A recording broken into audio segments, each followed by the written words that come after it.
121, a palavra diz assim: eleva os olhos para os montes, de onde me virá o socorro? O meu socorro vem do Senhor, que fez o céu e a terra. Ele não permitirá que os teus pés vacilem, não dormitará aquele que te guarda. É certo que não dormita, nem dorme o guarda de Israel, o Senhor quem te guarda. O Senhor é a tua sombra, é a tua direita. De dia não te molestará o sol, nem de noite a lua. O Senhor te guardará de todo mal, guardará a sua alma. O Senhor te guardará a tua direita e a tua entrada, desde agora e para sempre. O Senhor é aquele que nos guarda. O Senhor é aquele que cuida das nossas vidas. Ainda que venha uma certa situação, ainda que venha uma turbulência sobre nós, ainda que o inferno inteiro se levante contra nós, o Senhor, Ele nos dá livramentos, o Senhor nos dá sabedoria, o Senhor nos dá estratégias, o Senhor nos guia, o Senhor nos guarda, o Senhor nos restaura, o Senhor nos livra, o Senhor vem com a destra dele nos guiar, vem nos dar os escapes, os livramentos, vem nos dar uma fé inabalável, aonde nós podemos sempre clamar e falar: Senhor, eu não consigo ver o horizonte, eu não consigo ver saída, eu não consigo, mas Tu és comigo, Pai. Tu és aquele que me livra, Tu és aquele que me guarda, Tu és aquele que me conduz mediante a Tua vontade.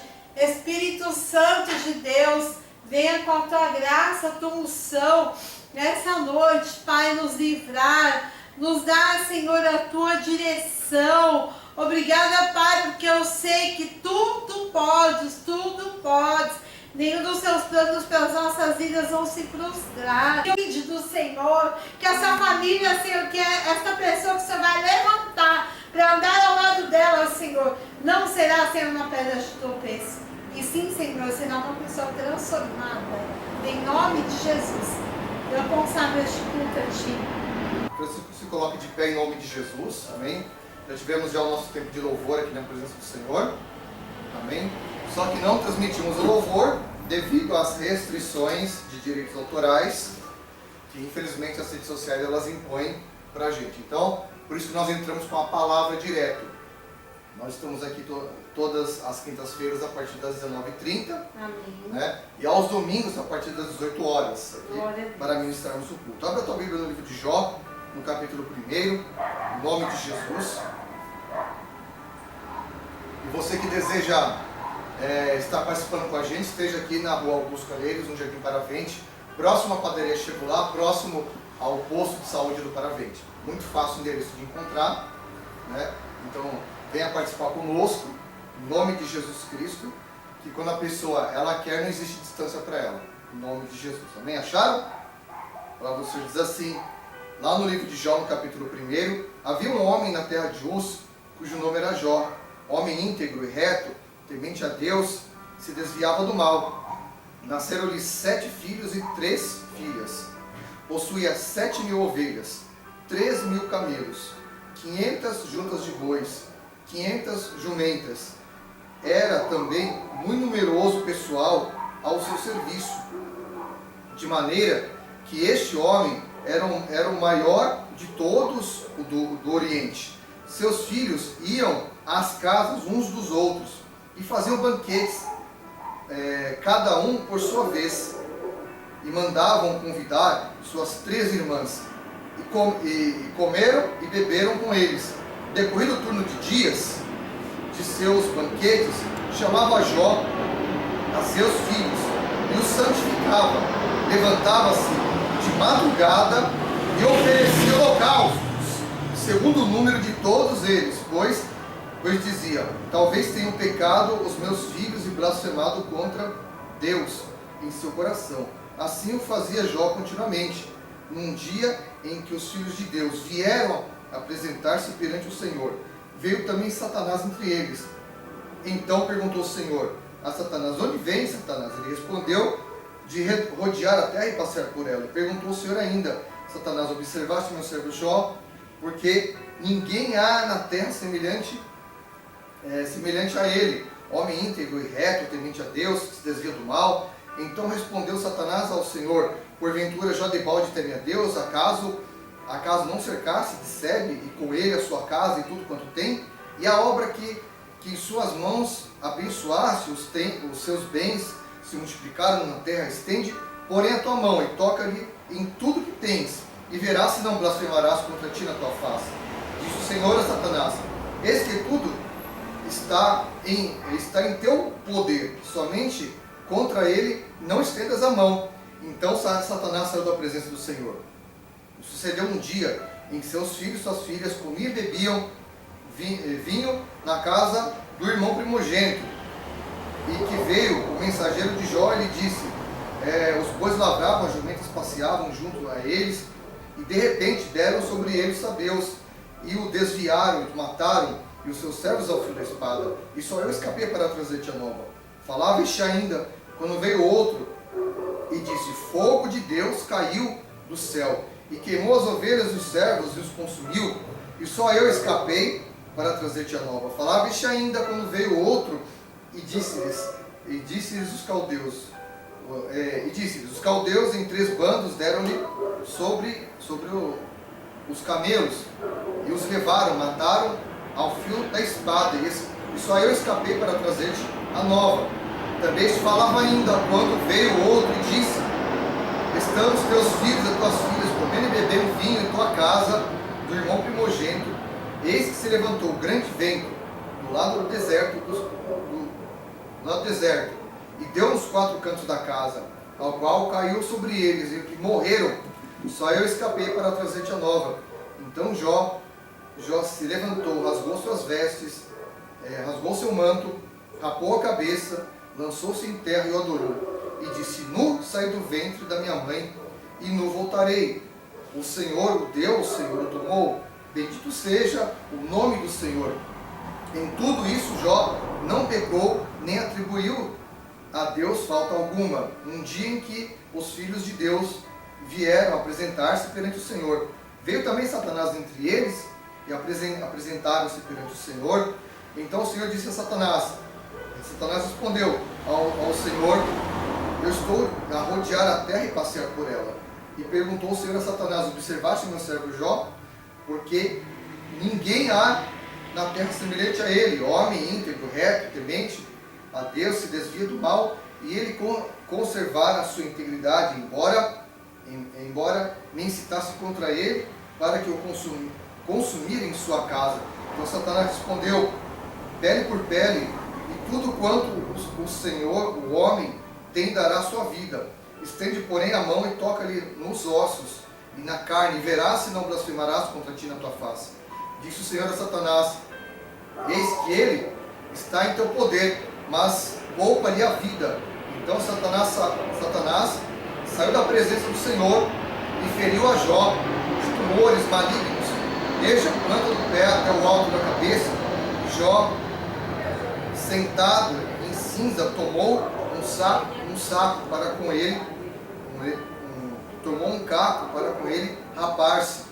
Então sua mulher lhe disse: ainda conservas a tua integridade? Abandona a Deus e morre. Mas ele respondeu: falas como qualquer doida. Temos reconhecido o bem de Deus, e não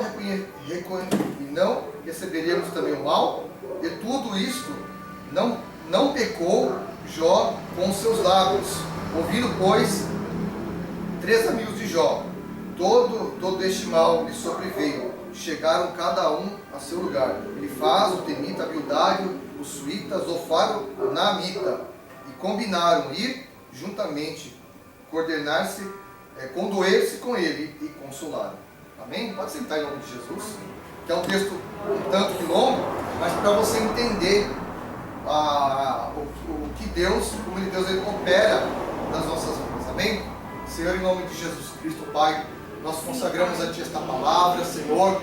Dá ordem aos Teus anjos que estejam aqui ao nosso redor, dando o Teu livramento, Senhor, que repreendendo todo e qualquer roubo da palavra, toda dispersão caia por terra em nome de Jesus. Senhor, dá ordem aos teus anjos que estejam trabalhando, Pai, segundo o teu querer, a tua vontade, na vida de cada um esta noite. E a ti te damos toda a glória, toda a honra e todo o louvor em nome de Jesus. Amém? E aqui é uma história bem conhecida, né, que as pessoas muito leem sobre a própria vida de Jó. Mas aqui temos uma revelação na palavra, né? Jó, ele era um homem que ele tinha uma prosperidade do Senhor. Ele era, o próprio livro já relata da sua prosperidade, da sua integridade. O livro já fala da condição financeira de Jó. O livro já fala, né, dos números que ele tinha, que ele possuía. E Satanás, ele estava rodeando a terra. E aí o Senhor, para provar Jó, ele chegou para Satanás e falou assim: você viu lá meu servo Jó? Não tem ninguém na terra como ele. E realmente, nos dias de hoje, é difícil você achar uma pessoa que esteja também nessa condição de integridade. Porque, infelizmente, a corrupção, ela tem sido generalizada no mundo. Nós vemos aí o mundo literalmente se degradando, as pessoas, uma degradação moral, emocional, espiritual, e você raramente acha pessoas que tenham uma vida realmente no altar de Deus. E Jó, ele tinha uma vida no altar. A palavra fala que ele tinha filhos e filhas, né? Ele tinha 7 filhos e 3 filhas. E eles, como eram adolescentes, eles iam na casa uns dos outros, né? Eles banqueteavam, eles confraternizavam, eles faziam suas festas, bebiam, comiam. Só que Jó, ele tinha um temor no coração dele. Jó, por ser o cabeça da casa, ser a autoridade espiritual na casa, ele tinha essa autoridade. E o que Jó fazia? Jó, ele ia nas madrugadas, ele oferecia holocaustos. Para quê? Para que os pecados dos filhos fossem perdoados, né? Para que a autoridade de Jó, ela prevalecesse sobre a vida deles. Então, Jó pensava assim: se no coração deles, eles blasfemaram contra Deus, Jó, ele entregava uma oferta, entregava um holocausto pelo pecado dos seus filhos, né? Ele entregava essa oferta. Por quê? Porque pela consagração, pelo sacrifício, se obtinha o perdão dos seus pecados. E Jó, ele fazia isso constantemente pelos seus filhos, fazia isso constantemente pela sua família, né? Então, Satanás, ele chegou e falou assim: ué, mas você cerca ele com bens, você cerca ele com dinheiro, né? Toca nos bens dele, toca nas coisas que ele tem, e você vai ver se ele não blasfema na tua face. E aí Deus viu que Satanás queria provar, né? Aliás, em sua permissão, o diabo incitou Deus para que Deus tocasse em Jó. Só que Deus não tocou. Jó falou: você vai lá e toca nele. Deus permitiu que ele tocasse. E aí o diabo foi lá e começou a fazer a destruição na vida de Jó, né? Aí ele chegava lá um servo: olha, vieram lá os caldeus, os sabeus, e roubaram os seus animais, mataram os seus animais. E foi uma sucessão de desgraça, uma sucessão de destruição. Até que chegou a pior delas, em que um dos servos falou assim, né? E olha só que interessante, lá no versículo 16 ele fala assim: falava este ainda, quando veio o outro e disse: fogo de Deus caiu do céu, e queimou as ovelhas e os servos, e os consumiu, e só eu escapei para trazer-te a nova. Né? Olha que interessante, ele falou assim: fogo de Deus caiu do céu. E aqui na minha Bíblia a palavra fogo de Deus está em letra maiúscula, né? Querendo dizer assim, Deus deu essa autoridade para o diabo até fazer descer fogo do céu. Porque as únicas pessoas na Bíblia relatada que oravam e o fogo descia era o profeta Elias, que ele orava e o fogo descia e consumia os soldados. Elias tinha o poder de fazer o fogo do céu cair. Elias tinha o poder de fazer o fogo de Deus cair através de levantar o altar.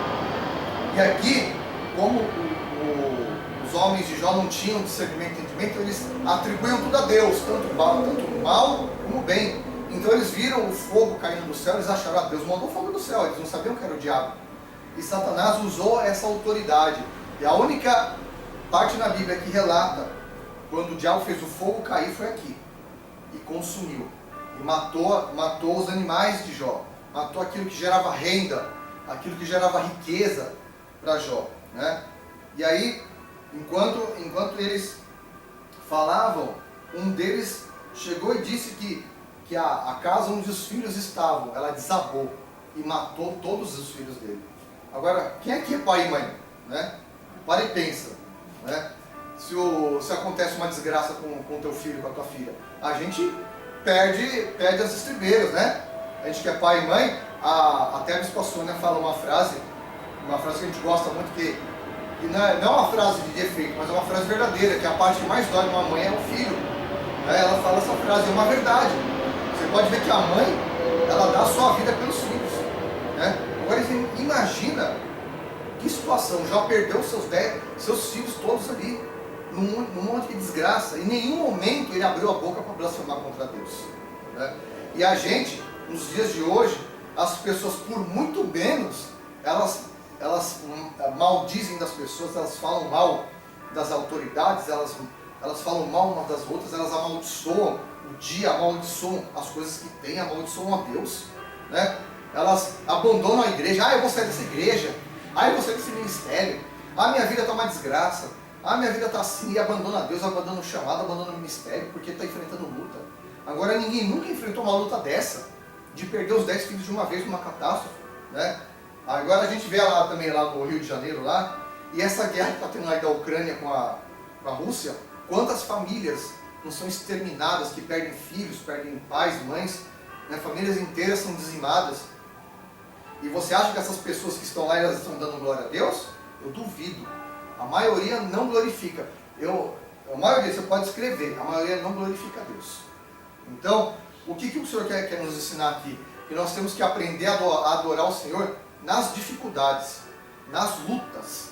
Por quê? Porque Deus não está só no bem bom, porque é fácil quando você está com dinheiro, está com saúde, está com carro, está com família, está com tudo do bom e do melhor, falar glória a Deus, né? Aí quando vem uma situação de dificuldade, eu quero ver você glorificar a Deus, né? As pessoas, elas têm que aprender a adorar a Deus no tempo da escassez e da luta, que é permitida por Deus.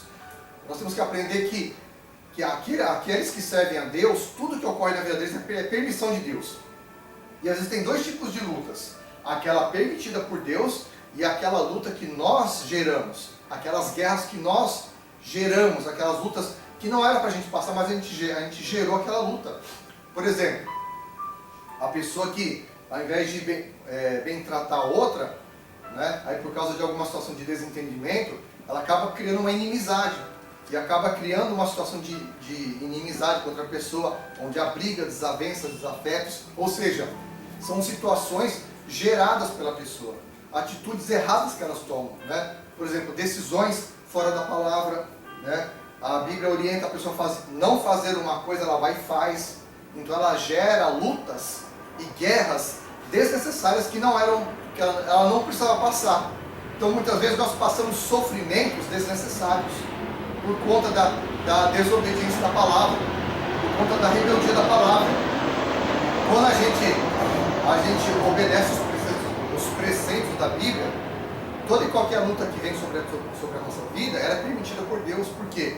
Porque se vem alguma luta permitida por Deus, Ele vai dar o escape e o livramento. Nós louvamos o louvor. Deus de escape, Deus de livramento, né? E aqui é o caso de Jó. Foi uma luta que foi permitida por Deus. Por quê? Porque no final da história houve um relato de Jó dizendo a respeito do que aconteceu. E muita gente prega essa palavra dizendo que porque Jó orou pelos amigos, a sorte dele mudou, né? A sorte dele não mudou porque ele orou pelos amigos, né?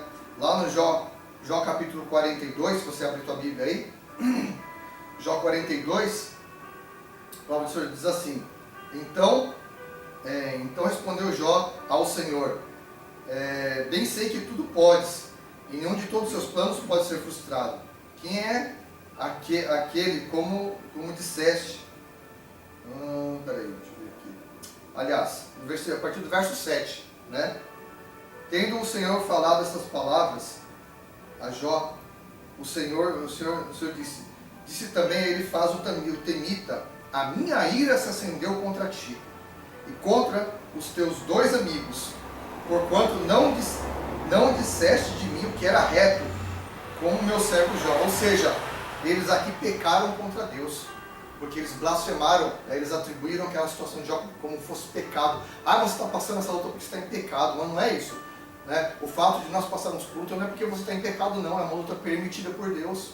Muitas vezes a luta que você passa não é porque você está em pecado, é porque você está sendo provado por Deus. E Jó aqui, a Bíblia fala que em nenhum momento ele pecou contra Deus, com a sua boca, com a sua língua. A Bíblia diz que ele foi reto diante do Senhor, ele amaldiçoou até o dia que ele nasceu, mas ele não abriu a boca dele contra Deus.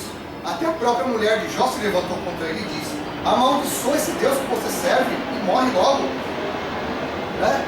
E aí Jó olhou para a mulher dele, acho que a única pessoa que podia dar apoio para ele, ele falou assim: sua doida, sua louca, você não sabe o que você está falando. Né? E aqueles amigos de Jó falaram um monte de besteira de Jó, um monte de coisas para ele, né? E aí a ira de Deus se acendeu contra eles, e Deus falou assim para eles: olha só, antes de Jó orar por eles, Deus falou para eles assim: tomai, lá no verso 8 do capítulo 42, tomai pois 7 novilhos, 7 carneiros, e ide a meu servo Jó, e oferecei holocaustos por vós. Né?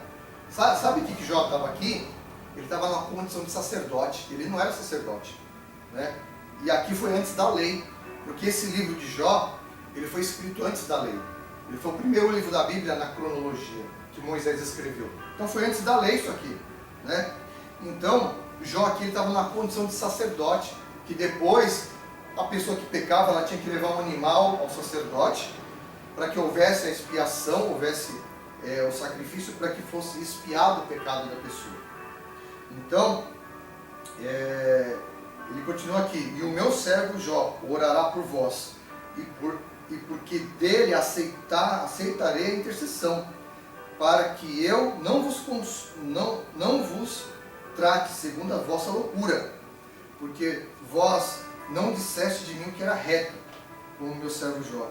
Então foram Elifaz o temita, e Bildade o suíta, e Zofar o namita, e fizeram como o Senhor lhes ordenara. E o Senhor aceitou a oração de Jó depois que eles trouxeram o holocausto. Se eles não tivessem trazido o holocausto diante de Deus, o Jó podia morrer de orar, que não ia acontecer nada.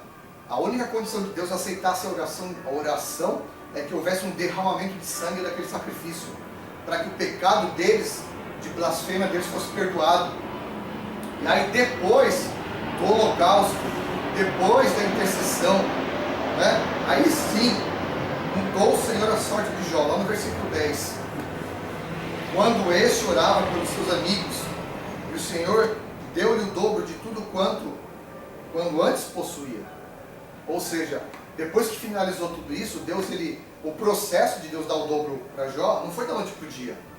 Né? Isso levou um período. Então vieram ele todos os seus irmãos e todas as suas irmãs, e todos quantos dantes o conheceram, e se condoeram com ele em sua casa, e consolaram em todo o mal que o Senhor lhe havia enviado. Cada um deu dinheiro e um anel de ouro. Assim abençoou o Senhor o último estado de Jó, mais do que o primeiro, porque veio a ter 14.000 ovelhas, 6.000 camelos, 1.000 juntas de bois e jumentos. Também teve outros 7 filhos e 3 filhas. Ou seja, ele teve mais 10 filhos. Entendeu? Mas os 10 filhos vieram da noite para o dia? Lógico que não. Se você for analisar, quanto tempo a mulher leva para ter um filho? Mais ou menos 1 ano, né? Não são 9 meses de gestação? Então, aqui ele teve 10 filhos. Então a restituição dos filhos dele levou em média 10 anos. Vamos supor que a mulher dele engravidasse um atrás do outro. Ia levar 10 anos para ele ter os seus filhos novamente. Porque aqui, ó, foram 7 filhos e 3 filhas. Então, esse processo de restituição não foi da noite para o dia. O processo de restituição dos filhos de Jó levou 10 anos, até ele ter o último filho dele. Ou seja, mas na verdade ele teve 20 filhos, porque os 10 que morreram são dele. Ele não perdeu, Deus, o Senhor tomou para eles. Eram do Senhor, né? Porque lá no versículo 17 diz assim: então morreu Jó velho e farto de dias. O que quer dizer isso? Quando Jó foi para a eternidade, ele se reencontrou com os seus 10 filhos que foram primeiro, e depois, né, ao longo dos anos, os outros 10 também. Né? Então, o Senhor ele tem o prazo de restituição de Deus, né, não é assim, ó, num piscar de olhos. Mas Deus ele tem um prazo de restituição. Aqui, ele levou, a gente pode pôr um prazo mínimo de 10 anos, que ele teve a sua restituição familiar, ele teve a sua restituição financeira, porque para ele poder dobrar o número de animais, também os animais não vieram assim, não caiu do céu os animais, não saiu da noite para o dia os animais. O que acontece? Teve todo um trabalho dos animais se multiplicarem, dele poder dobrar, é lógico, com um processo um pouco mais rápido, mas mesmo assim foi demorado. E mesmo assim Jó ele teve toda a sua restituição. E a Bíblia fala que as 3 filhas, né, ela ressalta aqui, que foram as mais belas daquela época, ou seja, elas eram mais belas do que as primeiras. Então, o que acontece? Aqui mostra que depois de um período de provação que Jó viveu, né, esse período de provação que ele viveu, a Bíblia não fala esse período de provação. A Bíblia não cita quanto tempo ele ficou assim, enfermo, doente, porque o diabo tocou até no corpo dele, tocou até na pele dele, né? Tocou na carne dele até os ossos, onde ele pegava um caco de telha, ele raspava, ele tirava os tumores. Então, a Bíblia não fala que tipo de doença que ele tinha, qual que era a enfermidade, qual era o tumor, se era um câncer, o raio de doença que era. Eu só sei que era uma doença terrível, que ele sentava nas cinzas, no fogo, para poder abrandar a dor, e não tinha o que acalmasse a dor dele. Então, o processo que você está vivendo de guerra, o processo que você está vivendo de luta na tua vida, sabe de uma coisa, tem prazo, tem início, meio e fim. Se você permanecer firme na presença do Senhor, se você permanecer na vontade de Deus, com certeza Ele vai te dar o escape e o livramento, Ele vai te dar a restituição daquilo que você acha que está perdido. Eu não vou ser mais feliz, eu não vou ter mais a condição que eu tinha. Deus ele tem toda essa restituição para você. Só que é necessário você ter um tempo de adoração, né? O que Jó fez aqui? Em todo tempo ele adorou o Senhor. Em todo tempo ele se manteve na presença de Deus. Mesmo na guerra, na luta, na adversidade. Então é o que eu falo para você. Você está enfrentando luta hoje, está enfrentando guerra, fica na presença do Senhor. Que não importa o tamanho da sua guerra, da sua luta, né? Maior que a de Jó, ninguém nunca passou. Você pode ter certeza. Então não importa a guerra que você está enfrentando, seja na família, seja no trabalho, seja na saúde, entendeu? A guerra você vai passar por ela, você vai passar pelo problema, você vai passar pela dificuldade, mas você vai ter vitória. Deus já te deu vitória. O segredo, sabe qual que é o segredo da vitória? É permanecer no Senhor. Foi o que Jó fez aqui, ele permaneceu, coisa que a maioria das pessoas não permanece. As pessoas não permanecem, as pessoas elas abandonam. A primeira coisa que elas fazem é abandonar Deus. É abandonar a igreja. A primeira coisa, eu vou sair dessa igreja. Eu não quero mais saber de Deus. A primeira coisa que elas fazem. E a primeira, aliás, não deveria ser nem a primeira nem a última. Nunca deveria ser a opção. Né? A pessoa ela tem que se manter firme na presença do Senhor. Então eu quero que você fique de pé no teu lugar. Em nome de Jesus. Vamos estar orando na presença do Senhor. Fique de pé aí. Você que está aí me assistindo, fica de pé. Aí na tua casa, faça um ato profético, levanta da sua cama, você que está enfermo, está doente, Deus já está te curando, aí Deus está enviando um anjo aí para te curar, para te libertar, para restaurar a tua vida, em nome de Jesus Cristo. Saiba que a guerra que você está enfrentando no teu casamento, com os teus filhos, no teu trabalho, na tua saúde, entendeu? Se você é um homem ou uma mulher de Deus, o segredo é você permanecer firme na presença do Senhor, como Jó ficou. Jó em um momento, a pior guerra da vida dele, ele só não morreu porque Deus não permitiu. Porque Deus falou para Satanás assim: você toca na carne dele, mas você poupa-lhe a vida. Né? Jó ele deve ter pego a pior doença, aqui não cita o nome, mas deve ter. O diabo, pela sede de destruição, deve ter posto a pior doença que existe na face da terra no corpo de Jó. Você pode ter certeza disso. O Jó deve ter pego a pior enfermidade existente no mundo, que não tem cura de jeito nenhum. Né? Que leva qualquer um para a sepultura, só que ele não foi para a sepultura porque ele se manteve firme diante do Senhor. Amém? Então, independente da guerra que você está enfrentando, louve a Deus, glorifique a Deus. Você pode falar, apóstolo, mas é fácil falar. Não, não é fácil falar. Entendeu? É fácil você abrir a boca e reclamar. Eu quero ver você abrir a boca e você dar glória a Deus. Então, que é o mais difícil. Você perdoar quem te ofendeu, você perdoar quem te traiu, você perdoar quem puxou teu tapete, você perdoar a pessoa que fez mal para você. Quando você libera perdão, você libera a vida. Aí segue o caminho dela e você segue o seu. Por quê? Porque cada um vai colher dos seus frutos, cada um vai responder pelas suas ações e atitudes. Então não se preocupe não, a pessoa está se dando bem, não está não, entendeu? Ela vai colher o fruto das suas consequências. Tudo que o homem semeia na terra, ele vai colher. Se o homem planta traição, discórdia, ele vai colher traição, discórdia, você pode ter certeza. O que você não pode é você tratar olho por olho, dente por dente, você querer se vingar, porque a vingança pertence ao Senhor. Então você vai entregar essa situação na mão do Senhor. E saiba que Ele que vai conduzir a tua vida, Ele vai justificar você mediante essa guerra toda que você está enfrentando. Em nome de Jesus, levanta as tuas mãos, fecha os teus olhos, vamos estar orando agora. Senhor, em nome de Jesus, Pai, eu apresento cada vida que está aqui esta noite, presente, que está nos assistindo. Cada um, Senhor, que veio, Pai, aqui, que está enfrentando uma guerra, cada um que nos assiste, que está enfrentando guerras e lutas. Meu Deus, quantas pessoas estão, Pai, nesse momento enfrentando, Pai, guerras que parecem intermináveis, de anos, parecem que não acabam nunca, né? E Jó que ficou, quanto tempo não sabemos, se ele ficou anos com aquela enfermidade, né? Mas o Senhor teve um tempo de restituição na vida dele. E nós cremos que o Senhor tem um tempo de restituição para cada um.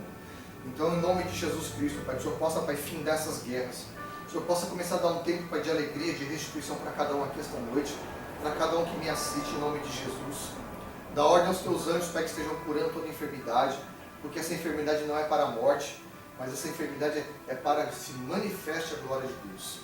Em nome de Jesus Cristo, eu envio você para uma semana de vitória, para que você tenha restituição, para que você tenha uma restauração na tua vida emocional, financeira, profissional, mas saiba que não é da noite para o dia, porque Jó, no mínimo, levou 10 anos para ter sua família restituída. Então saiba que Deus tem um processo de restituição na tua vida. E Deus, Deus não tem momentos para viver com você, Ele tem uma vida inteira para viver com você. Então eu te abençoo e te envio para um tempo de restituição em nome de Jesus. Amém? Deus abençoe em nome de Jesus.